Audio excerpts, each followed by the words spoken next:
Alors, on nous demande également si les femmes avaient les mêmes droits que les hommes. Ah, ça me fait plaisir comme question parce que c'est un point de vue capital, vraiment pour comprendre la spécificité de l'Église cathare.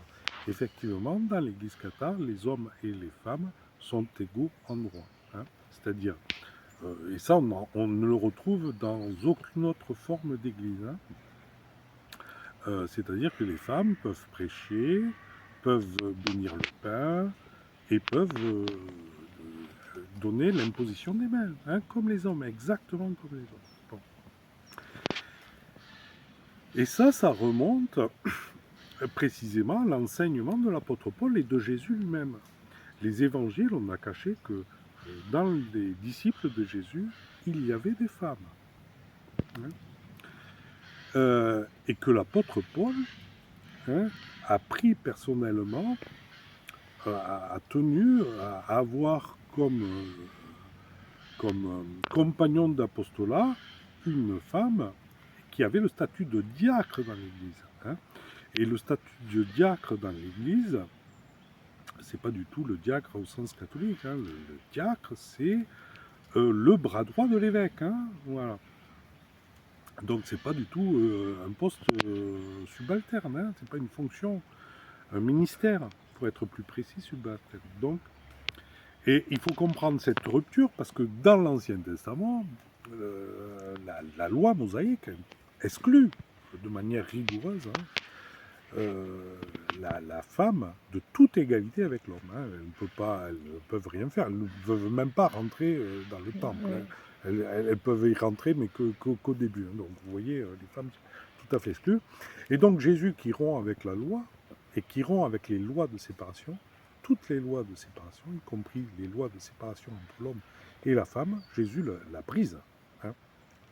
Et l'apôtre Paul encore plus, hein, puisqu'il va, il ne va pas hésiter hein, à prendre comme compagnon d'apostolat une femme. Hein.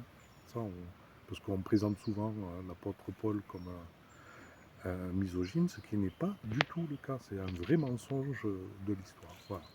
Donc oui, dans l'Église cathare, les femmes et les hommes ont exactement les mêmes droits. Et on a de très beaux textes qui disent qu'est-ce qui fait toutes les âmes sont bonnes et égales entre elles, c'est le diable qui crée la différence par les corps. D'accord.